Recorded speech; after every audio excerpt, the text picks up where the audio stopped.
कहानी की शुरुआत होती है एक औरत से जो अपनी बेटी के गम में इतनी टूट चुकी होती है कि उसे जिंदगी से कोई उम्मीद नहीं रही। एक सुनसान रोड, चारों तरफ खामोशी, और वो रोड के बीच लेटी होती है जैसे अपनी जिंदगी खत्म कर देना चाहती हो। लेकिन जैसे ही एक तेज रफ्तार गाड़ी उसकी तरफ बढ़ती है, मौत का डर उसके अंदर जीने की छुपी हुई ख्वाहिश जगा देता है और वो फौरन रोड से उठकर साइड पर हो जाती है। इस औरत का नाम लीजा होता है। आज उसकी बेटी नीना का बर्थडे होता है, लेकिन नीना अब इस दुनिया में नहीं होती। इसी गम ने लीजा को अंदर से तोड़ दिया होता है। कार पहले उसे इग्नोर करके निकल जाती है, लेकिन कुछ देर बाद ड्राइवर को अपनी गलती का एहसास होता है और रिवर्स करता है और लीजा के पास आकर पूछता है, तुम ठीक हो? ड्राइवर का नाम एडम होता है। वो लीजा को बताता है कि ये जगह शहर से बहुत दूर है, अगर वो चाहे तो वो उसे लिफ्ट दे सकता है। लीजा मजबूरी में उसकी कार में बैठ जाती है। सफर के दौरान एडम उसे पूछता है कि वो इस सुनसान रोड पर अकेली क्या कर रही थी। लीजा बताती है कि आज उसकी बेटी का बर्थडे है और वो अपनी बेटी को बहुत याद कर रही है। वो कहती है कि मैं मरना नहीं चाहती, बस एक बार अपनी बेटी से मिलना चाहती हूँ। लेकिन फिर कार के रेडियो पर एक न्यूज चलती है। रिपोर्टर बताता है कि इस जंगल के एरिया में एक सीरियल किलर घूम रहा है जिसने 2 लड़कियों को मार दिया है। पुलिस के पास उसकी तस्वीर नहीं, लेकिन उसका हुलिया ये है, एक गोरा आदमी, ब्राउन कार और उसके राइट हैंड पर क्रॉस का निशान। ये सुनते ही लीजा के होश उड़ जाते हैं क्योंकि एडम का हुलिया बिल्कुल वही होता है। जब लीजा उसके हाथ पर क्रॉस का निशान देखती है तो उसके पैरों तले जमीन निकल जाती है। लीजा कुछ कर पाती उससे पहले ही एडम अचानक ब्रेक लगा देता है। लीजा का सर डैशबोर्ड से टकराता है और वो बेहोश हो जाती है। जब लीजा की आंख खुलती है तो वो एक अजीब मेटल चैम्बर में बंद होती है। उसने एक अजीब सा सूट पहना होता है और उसके हाथ पर एक डिजिटल वॉच बंधी होती है। घड़ी निकालने की बहुत कोशिश करती है, लेकिन घड़ी उसके हाथ से नहीं निकलती। तभी चैम्बर का दरवाजा खुलता है और उसके सामने तंग सी गुफा नजर आती है। गुफा के आखिरी पर रोशनी होती है। लीजा समझती है कि शायद यही बाहर निकलने का रास्ता है, लेकिन जैसे ही वो गुफा में घुसती है पीछे के दरवाजे बंद हो जाते हैं। उसकी घड़ी पर 11 मिनट का टाइमर स्टार्ट हो जाता है। अब लीजा को समझ आ जाता है कि अगर वो 11 मिनट में यहाँ से नहीं निकली तो कुछ बहुत बुरा होने वाला है। वो गुफा में हाथ पांव के बल रेंगते हुए आगे बढ़ती है, लेकिन रास्ते में एक दरवाजा उसके सामने बंद हो जाता है। अब उसे एक और तंग गुफा से गुजरना पड़ता है। फिर जाकर लीजा 2 रास्तों पर पहुंचती है। ऊपर वाले रास्ते को चुनती है, लेकिन अचानक जमीन ऊपर उठने लगती है। अगर लीजा वक्त पर ना निकलती तो वो बीच में कुचल जाती। वो पूरी ताकत लगाकर आगे बढ़ती है और आखिरी पल पर बच जाती है। लेकिन ये तो सिर्फ शुरुआत होती है। थोड़ी दूर जाकर उसे एक जली हुई डेड बॉडी मिलती है। उस बॉडी के हाथ पर वैसे ही घड़ी बंधी होती है। लीजा समझ जाती है कि कोई और भी इस गुफा से गुजरा था, लेकिन जिंदा नहीं बच सका। अब उसकी उम्मीद और टूट जाती है। तभी गुफा की दरवाजों से गर्म पाइप्स बाहर आने लगते हैं। टाइमर 0 पर पहुंच जाता है। पूरी टनल आग से भर जाती है। लीजा को लास्ट सेकंड पर एक छोटा सा सेफ्टी चैम्बर मिलता है जिसमें घुसकर वो अपनी जान बचा लेती है। आग रुकने के बाद चैम्बर उसे दोबारा टनल में धकेल देता है। टाइमर फिर 11 मिनट पर रिसेट हो जाता है। लीजा समझ जाती है कि ये ना खत्म होने वाला मौत का मजा है, जहाँ हर 11 मिनट बाद मौत दोबारा उसका इंतजार करती है। आगे जाकर लीजा एक पानी के टैंक में फंस जाती है। वो पानी के अंदर बाहर निकलने का दरवाजा ढूंढती है, लेकिन उसकी सांस खत्म होने लगती है। आखिरी पल में ऊपर आकर दरवाजा खुलता है और लीजा किसी तरह बाहर निकल आती है। फिर उसे किसी आदमी की चीखने की आवाज सुनाई देती है। लीजा सोचती है कि शायद कोई और जिंदा है। वो आवाज का पीछा करती है। एसिड पिट आ जाता है। तेजाब इतना खतरनाक होता है, कपड़ों को भी सेकंड्स में जलाकर खत्म कर देता है। लीजा मुश्किल से एसिड पिट क्रॉस करती है, लेकिन उसका घुटना जख्मी हो जाता है। आखिरकार वो एक आदमी तक पहुंचती है जो दूसरी तरफ फंसा होता है। वो भी लीजा की तरफ सूट और वॉच पहना होता है। लीजा उसे कहती है कि अगर हम दोनों मिलकर काम करें तो यहाँ से निकल सके हैं, लेकिन वो आदमी पागल हो चुका होता है। तभी दोनों की घड़ियों पर 60 सेकंड का टाइमर स्टार्ट होता है। उनके बीच एक सेफ्टी चैम्बर खुलता है, लेकिन उसमें सिर्फ एक ही इंसान फिट हो सकता है। अब लीजा और वो आदमी दोनों अपनी जान बचाने के लिए एक दूसरे से लड़ते हैं। आखिर में लीजा उसे चैम्बर से बाहर धकेल देती है। जब आग उस आदमी को जलाने लगती है, लीजा उसके हाथ पर वही क्रॉस का निशान दिख गया। ये आदमी कोई और नहीं, एडम होता है। यहाँ लीजा को सबसे बड़ा शॉक मिलता है। पहले उसे लग रहा था कि एडम ने उसे यहाँ फंसाया है, लेकिन एडम खुद भी इसमें कैदी बन चुका होता है। थोड़ी देर बाद एक अजीब रोबोट आता है। वो लीजा को नुकसान नहीं पहुंचाता, बल्कि उसके जख्म का इलाज करता है। फिर लीजा को फ्लैशबैक याद आता है। कार में एडम से झगड़े के दौरान एडम ने लीजा पर अटैक किया था और उसे कार से बाहर फेंक दिया था। उसी वक्त लीजा ने एक व्हाइट लाइट देखी थी। अब लीजा को लगता है शायद किसी और पावर ने उसे बचाया और इस खेल में डाल दिया, लेकिन क्यों? ये सवाल अभी भी बाकी होता है। आगे जाकर एडम दोबारा सामने आता है, लेकिन अब वो नॉर्मल इंसान नहीं रहा। वो जला हुआ, अंधा और राक्षस जैसा बन चुका होता है। वो लीजा को देख नहीं सकता, लेकिन आवाज सुन सकता है। लीजा खामोशी से उससे बचकर निकलने की कोशिश करती है। गेम में लीजा को एक कमरा मिलता है जहाँ शीशे वाली दीवारों पर उसकी पुरानी मेमोरीज चल रही होती हैं। यहाँ उसे अपनी बेटी नीना की मौत की वजह भी याद आती है। लीजा का दुख उसके सामने जिंदा हो जाता है। वो टूट कर रोती है, लेकिन एडम फिर उसके पीछे आ जाता है और एक जगह उसे नीला आसमान नजर आता है। उसे लगता है कि आखिरकार वो बाहर निकल आई। उसे बाहर तक निकलने के लिए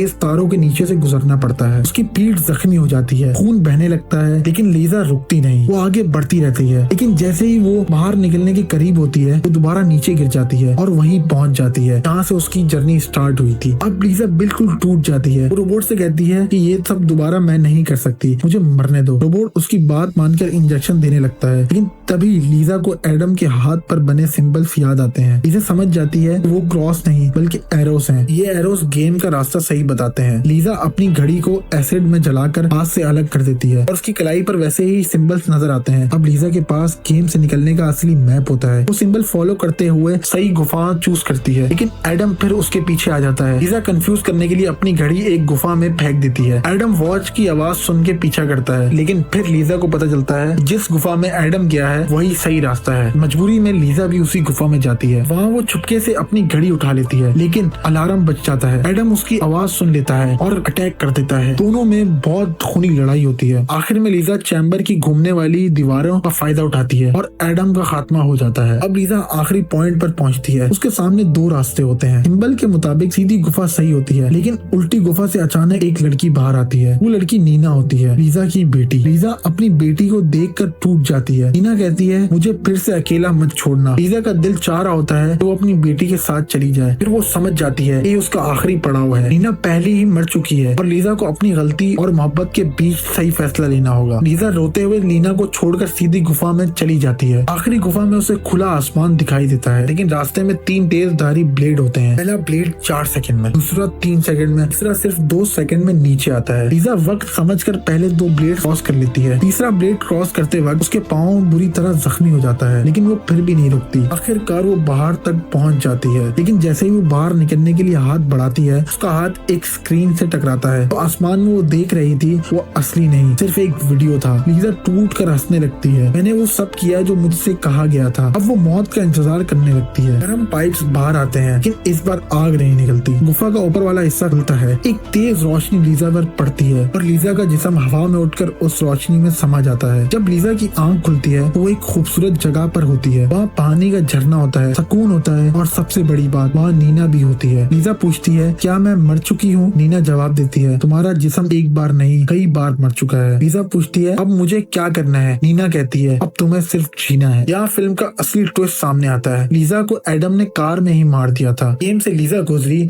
असल दुनिया नहीं थी। वो एक ऐसी जगह थी जहाँ लीजा को अपने डर, अपनी गलती, अपनी बेटी का गम और एडम जैसे दरिंदे का सामना करना था। हर इम्तिहान ने लीजा को अंदर से साफ किया और आखिर में वो उस जगह पहुंच गई जो किसी जन्नत जैसी थी। दोस्तों ये फिल्म सिर्फ एक सर्वाइवल मेज की कहानी नहीं बल्कि गिल्ट, ग्रीफ और रिडेम्पशन की कहानी है। लीजा पूरी फिल्म में मौत से नहीं अपने अंदर के दर्द से लड़ रही होती है और जब वो अपनी बेटी को छोड़कर सही रास्ता चूज करती है तब वो प्रूव करती है कि वो अपनी मोहब्बत को वीकनेस नहीं स्ट्रेंथ बना चुकी है। लेकिन आपको क्या लगता है, क्या वो मेज असल में जहन्नुम था या लीजा की गलतियों और गुनाहों को साफ करने का एक इम्तिहान? अगर लीजा उल्टी गुफा में नीना के साथ चली जाती तो क्या वो कभी जन्नत तक पहुंच पाती? की राय कमेंट में जरूर बताना। वीडियो पसंद आए तो लाइक करें, चैनल को सब्सक्राइब करें और बेल आइकन जरूर दबा दें, क्योंकि ऐसी और थ्रिलिंग मूवी एक्सप्लेनेशन बहुत जल्द आने वाली है।